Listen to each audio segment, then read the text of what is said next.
Well, we got another yard sale finds coming at you, and I promise people, I am not making these prices up. This is actually what I pay for this stuff. Stick around and see what we got.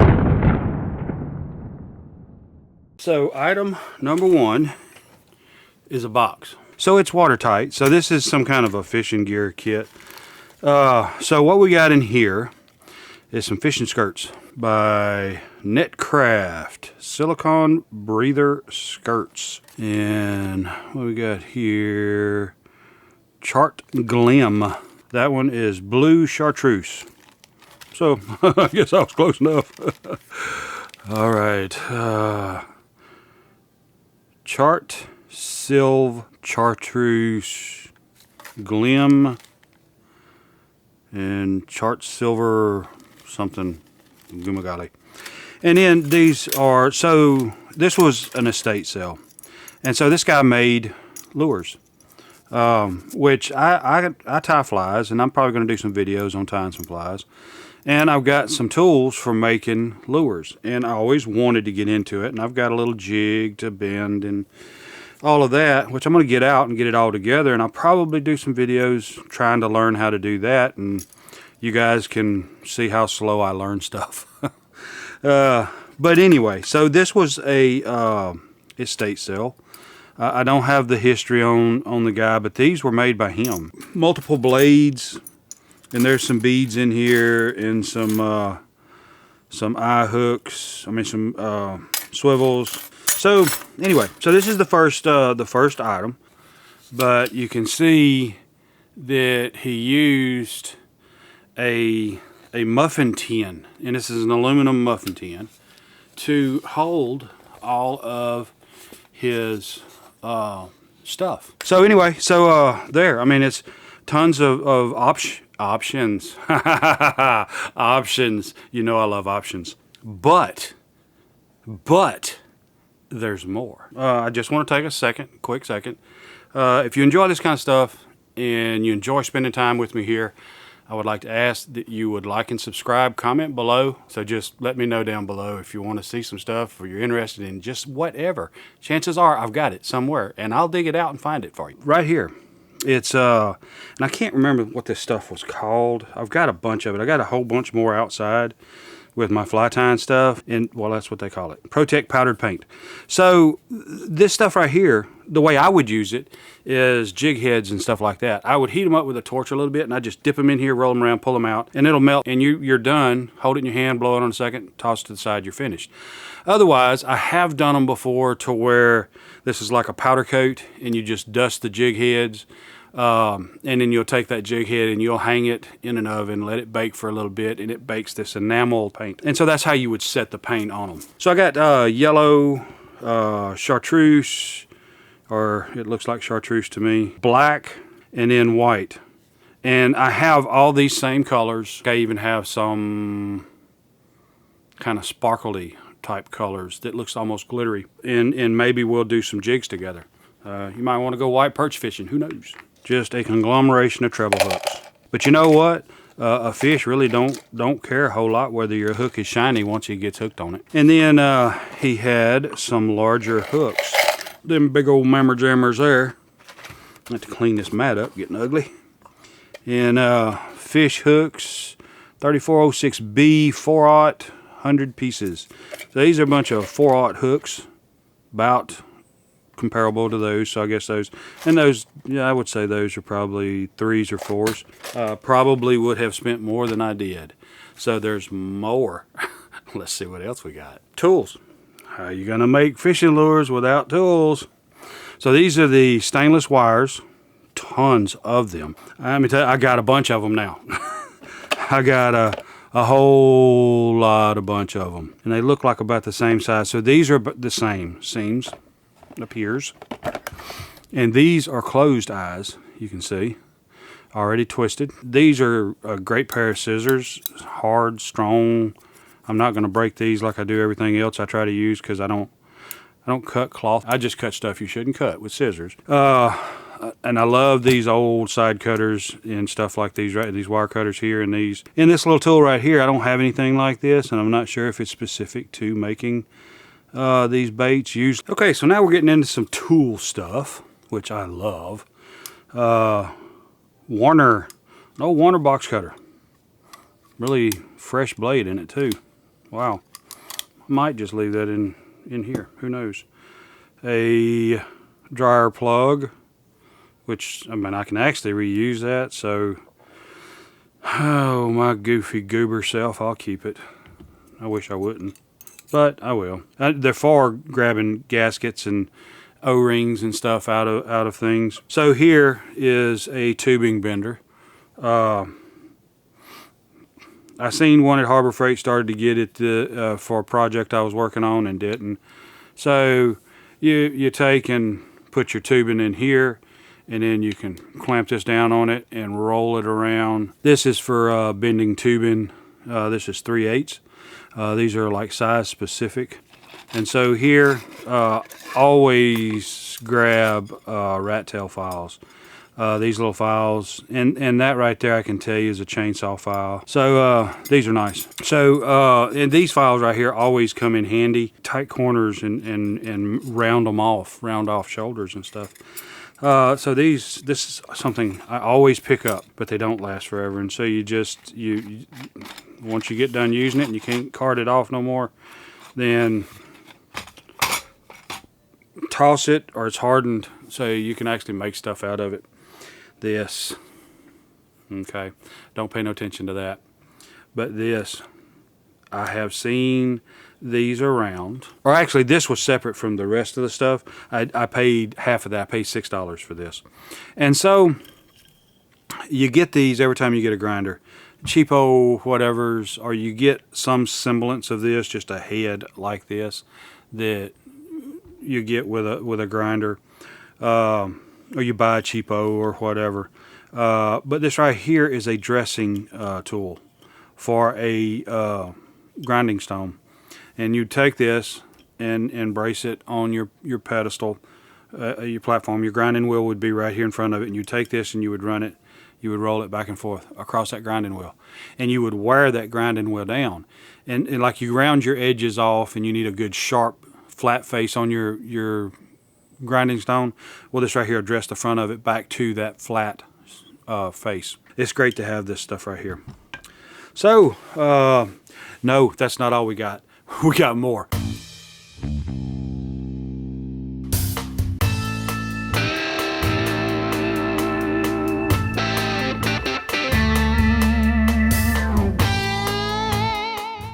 Okay, admit it. There's a bunch of machinists out there.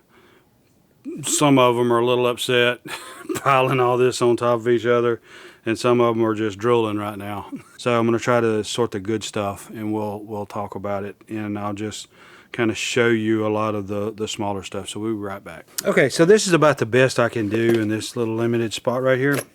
But here's just a huge handful. It's probably a couple hundred bits in there, small, medium, large, or somewhere between 100 and 200. High twist rates, low twist weight, custom ground, you name it. There's a little bit of everything in there. And here's a lot of the larger drill bits. That's factory, and then that's hand ground to accommodate something. That's factory. That's, I don't know, but it's been worked on or broken. And auger bit and a large drill bit. You would grind your bevel on each side, leaving that point intersecting dead center of the bit, and then you have a relief ground on the back side of it, which a lot of people don't do whenever they're hand grinding bits. But stubbies, I've always wanted to fix me up a stubby set, and there's a lot of stubbies already in these, so I'm a little further along on that. Then there's a bunch of spade bits in here, and these are good spade bits. Nothing like I've had in my kits. Couple of 1-inchers, and then there's a 7/16, which is it's a little different spade bit than I've ever used before in the past. Almost a semi-auger spade bit. inch and 3/8. So it's a nice assortment, good to have. This was a masonry bit, and he repurposed it and made it into a regular drill bit, which you can, and I've done that. You still have the carbide on the end of this one, and I have grinding stones in the shop that I can cut carbide and grind carbide, and I've ground actual edges back on these bits before. And this doesn't have a whole lot of carbide left, but there is carbide still in there. So this is a bit I would like to probably dress up, get a good cutting edge on it, and use it on aluminum. It'd be a aluminum bit forever and never go dull. And here's a little tiny chuck wrench for a Jacobs chuck. And I've got some chucks that fits.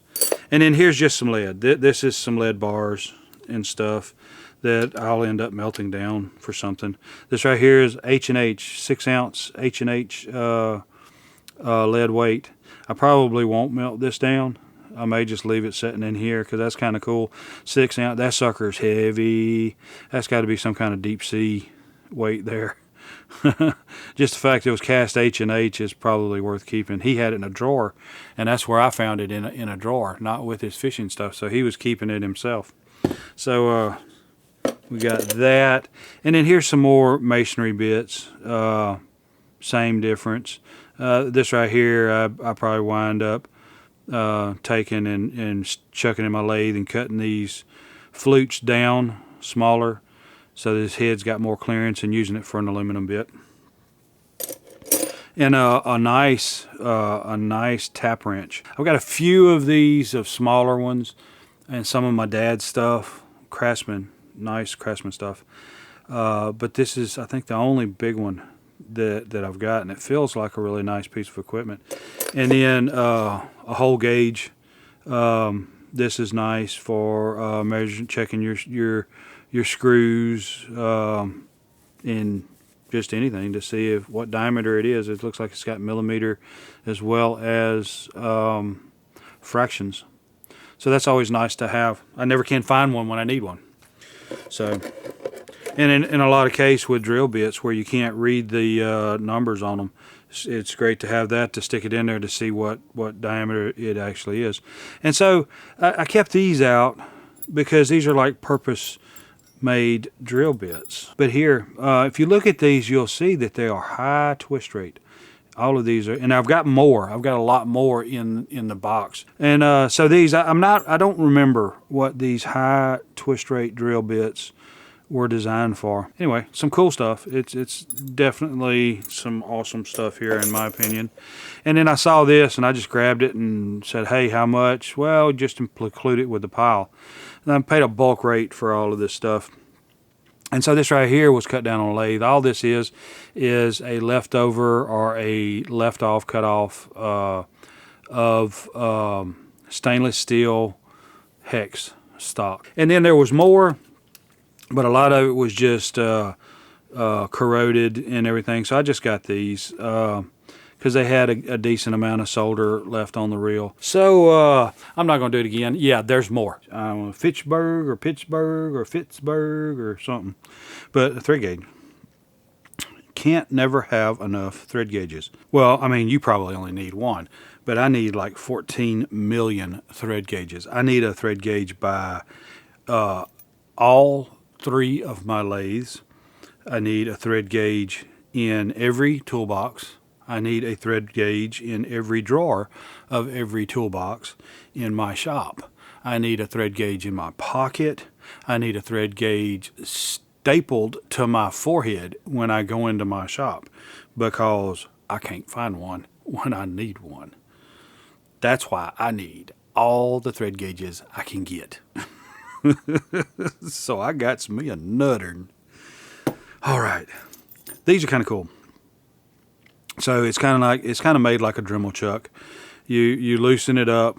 The bit backs out and the chuck opens, and you just tighten it back up on the end, and of course it tightens up. They're convenient. They're nice. It's good to have, just like so it's not precise, but it is convenient and it's good to have. And so here's some scrapers, some more of those gasket slash O-ring puller outers. I'm going righty-tighty, like I'm drilling something. Now I'm going lefty-loosey. See it? Reverse. It's a reverse bit. I don't think I've ever used a reverse drill bit, but what is it? Huh? I got it. Options. Some more. No, that's different. That's different. I like that. That's cool. This is a scribe. That is a carbide scribe. That is nice. I like that. And I'll have to find a special place to lose that. Absolutely. Love that. And let's take because these, I only have a couple of these, and I wish I had a full set. But I have even more now than I had. Probably quarter 20 or quarter 28. One or the other. But what is nice about these taps right here, if you'll notice, they are spiral fluted as well as being taps. And these are also like practically a bottom tap. So you would really not want to tap with this by hand. You can, but you wouldn't want to. What makes this tap so nice is that you can tap with a machine and not have to worry about breaking it. Because with these spiral flutes on here like this, as you tap, your tap will curl up and come up out of the hole. And so these are awesome. I love these. I wish I had a full set of these. These are nice. Then this, made in England, number 20, made in England. So another scribe. Of course, it is high-speed steel and won't scribe this, but you can scribe aluminum, anything else.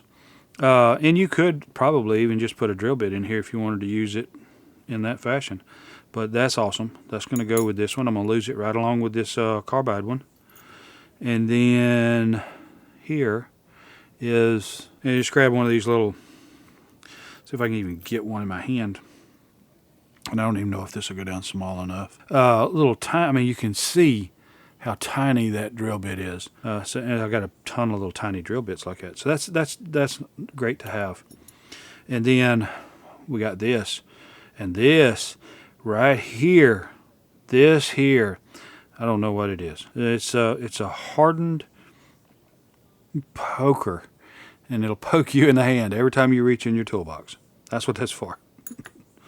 And so, I mean, I can dig through here, but this is basically taps. This is a conglomeration of small taps. This is a conglomeration of every tap you always break in every kit you ever get, no matter how good that kit is. These are the ones you always break. That's it. That's all I got. That's the last thing. The last thing on here. So guys, and gals. There's some gals watching too. You know what? I'm a goober. I didn't finish. I didn't tell you what I paid for it. Okay. Hold on. Okay. Can you read that? Right there. Right there. That ain't what I paid for it. Everything that I've showed you except for the wheel dresser, which I paid $6 for it. Everything else that I've shown you in this video, I paid $25 for. See you on the next one. Your time is very important to me, and I thank you for spending it here with me. Thanks, and God bless.